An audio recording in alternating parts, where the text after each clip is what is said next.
আসসালামু আলাইকুম my beautiful viewers. মাঝে মাঝে এমন একটা করে দিন আসে যে আসলে নিজেও জানা থাকে না যে আসলে এই দিনটা এভাবে যাবে।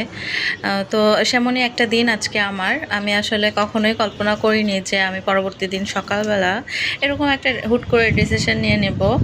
তো যাই হোক, আমি এখানে ঘুম থেকে উঠে সকালবেলা আমার ব্যালকনি গার্ডেনে চলে এসেছি। তো একটু ভাবলাম যে পানি দিয়ে দেই। আর হচ্ছে গিয়ে দেখা যায় যে মোটামুটি একটু একটু বৃষ্টিই হয়। কিন্তু কিছু কিছু গাছে মোটামুটি একটু মাটিটা ভালোই ওয়েট থাকে, আর কিছু কিছু গাছে একদমই শুকিয়ে যায় এই হালকা রোদে, যেমন বাগান বিলাসটা।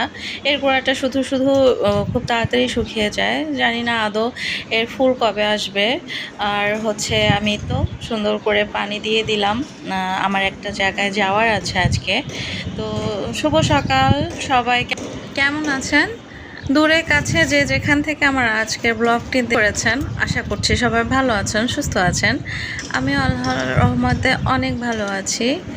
তো এই তো বললাম শুরুতেই যে একটা দিন এমন আসে যে আসলে পরিকল্পনার বাইরে। তো তেমনই একটা দিন আমার আজকে একটু বাইরে যাওয়ার আছে। হুট করে এই সিদ্ধান্ত নিয়েছি। মাঝে মাঝে জীবন এমন মানে বোর হয়ে যায় যে আসলে ইনস্ট্যান্ট চেঞ্জিংয়ের প্রয়োজন হয়। ওই চেঞ্জটা আপনার লাইফটাকে অনেক হ্যাসেল ফ্রি, টেনশন ফ্রি এরকম করতে সাহায্য করে। তো ব্রেকফাস্টে আমি তেমন কিছু আজকে নেইনি। তো মেয়েকে রুটি সবজি করে দিয়েছি, সে খেয়ে স্কুলে গিয়েছে।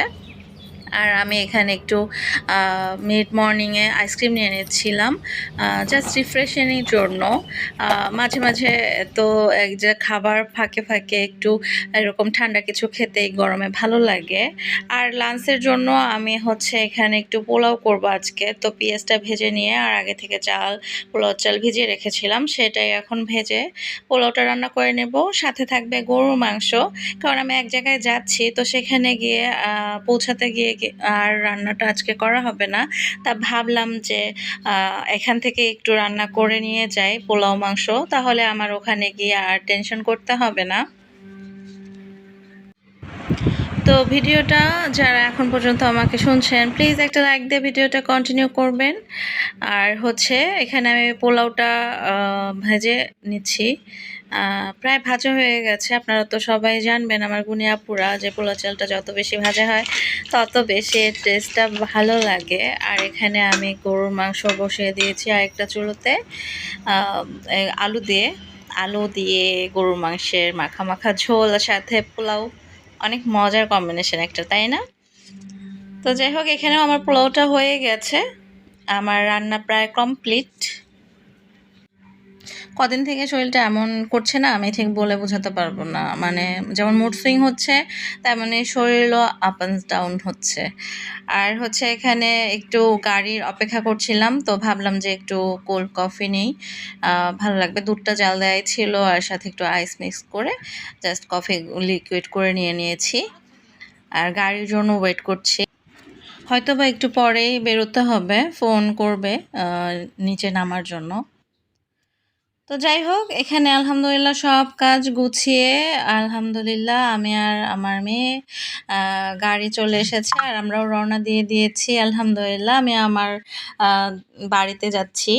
তো আমি যবে থেকে আসলে এখানে এসেছি, তো মাঝে মাঝে এরকম খুবই একা একা লাগে। তো আসলে এই এত ব্যস্ততা, পড়াশোনা, বাচ্চার আর তার মধ্যে একটু সুযোগ খুঁজতে হয় আসলে, তা না হলে তো আসলে আর বাড়িতে যাওয়া পসিবল হবে না। তো একদম শর্ট নোটিসে, একদমই খুবই একটা শর্ট সময়ে আমি সিদ্ধান্ত নিলাম যে আমি আজকে বাড়ি যাবই। তো এরকম, তো যাই হোক, এতটা বোর লাগছিল আর মাথায় কেমন যেন লাগছিল, মনে হচ্ছিল যে হ্যাঁ, আমার এই মুহূর্তে একটা রিফ্রেশিং এর দরকার আছে, আর আমি এখনই যাব। তো যেমন কথা সেমনই কাজ। এই তো প্রকৃতি দেখতে দেখতে গাড়িতে মনোরম দৃশ্য এনজয় করতে করতে রওনা দিয়ে দিয়েছি। আপনাদের যখনই বোর লাগবে দেখবেন একটা জাস্ট একটা ছোট্ট ট্রিপ নেবেন প্রকৃতির সাথে, দেখবেন সব দুঃখ কষ্ট খারাপ লাগা অ্যাংজাইটি টেনশন সব রিমুভ হয়ে গেছে। আসলে নিজেকে নিজে এরকমভাবে না দিতে পারলে সময়, তো দেখা যায় যে হুট করে কবে হ্যাঁ মালাকাল মৌত চলে আসবে আর আমাদেরও টাইম শেষ, আমাদেরকেও নিয়ে চলে যাবে। আসলে আমরা আমাদের লাইফটাকে ঠিকমতো এনজয় করতে পারবো না। তো যেটা আল্লাহ সুবহানাহু ওয়া তাআলা বলেছে যে তোমাকে যে নিয়ামত দিয়েছি সেটা তুমি উপভোগ করো আর আমার শুকরিয়া আদায় করো। মাশাআল্লাহ, আলহামদুলিল্লাহ, আল্লাহ আমাদের কত সুন্দর নিয়ামত দান করেছেন যে তার গুণাগুণ শেষ করে বলার নয়। বাসায় পৌঁছাতে বেশ অনেকটা সন্ধ্যার মতোই হয়ে গিয়েছে। তো এখন বললাম যে, "কি স্ন্যাকস খাওয়া যায়?" তো মেয়ে বলল যে, নুডলস করো।"